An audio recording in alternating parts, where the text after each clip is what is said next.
저 진짜 잘 먹네. 혼자.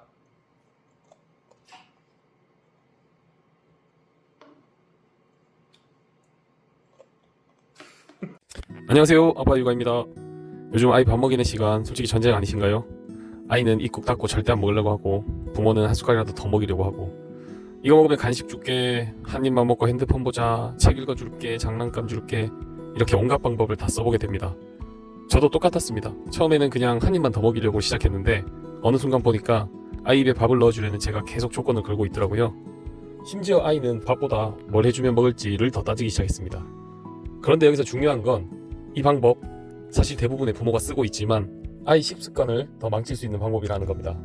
오늘 영상에서는 밥 안 먹는 아이에게 부모가 절대 하면 안 되는 행동 5가지와 아이 스스로 밥을 먹게 만드는 방법까지 확실하게 정리해드리겠습니다.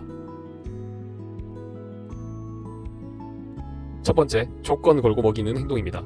이거 먹으면 간식 줄게, 다 먹으면 핸드폰 보여줄게, 이 방법 많이 쓰시죠. 근데 이게 왜 문제냐면 아이 입장에서는 밥을 먹는 이유가 배가 고파서가 아니라 보상을 얻기 위해서로 바뀌게 됩니다. 결국 아이는 밥은 원래 하기 싫은 건데 뭔가 얻기 위해 억지로 하는 거라는 학습을 하게 됩니다. 아동발달 연구에서도 이런 외적인 보상 방식은 아이의 내적 동기, 즉 스스로 먹으려는 마음을 오히려 떨어뜨린다고 이야기합니다. 그래서 처음에는 먹는 것 같지만 시간이 지날수록 더 안 먹게 됩니다. 두 번째, 쫓아다니면서 먹이는 행동입니다.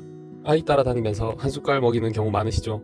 거실, 방, 심지어 뛰어다니는 아이 입에까지 넣어주는 경우도 있습니다. 근데 이건 아이에게 밥은 식탁에 앉아서 먹는 것이라는 개념 자체를 없애버립니다. 식사 시간이 아니라 그냥 아무 때나 먹는 행동이 되어버리는 거죠.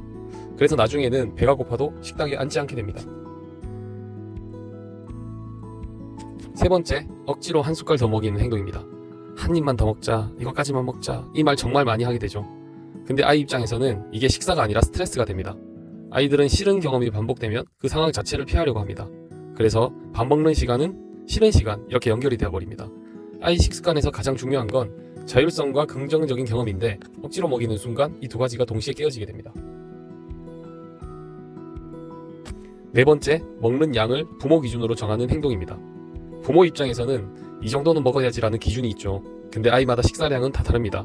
많이 먹는 아이도 있고 조금씩 먹는 아이도 있습니다. 문제는 부모 기준으로 계속 먹이려고 하면 아이 스스로 배부름을 느끼는 감각을 무시하게 된다는 겁니다. 이게 반복되면 아이의 식사 조절 능력이 떨어질 수 있습니다. 다섯 번째, 간식으로 배를 채우는 행동입니다. 밥을 안 먹으니까 결국 간식이라도 먹이게 되죠. 근데 이게 가장 큰 함정입니다. 아이 입장에서는 이미 간식으로 배가 찼기 때문에 밥을 먹을 이유가 없습니다. 그래서 밥을 먹지 않고 간식을 먹고 간식을 먹으면 배가 고프지 않고 또 밥을 먹지 않고 이 악순환이 계속 반복됩니다. 그럼 어떻게 해야 할까요? 방법은 의외로 단순합니다. 밥은 정해진 시간에 정해진 자리에서만 주고 먹을지 말지는 아이가 선택하게 두는 겁니다. 그리고 간식은 식사와 완전히 분리해야 합니다. 처음에는 잘 안 먹을 수 있습니다. 하지만 아이는 결국 배가 고프면 먹게 돼 있습니다.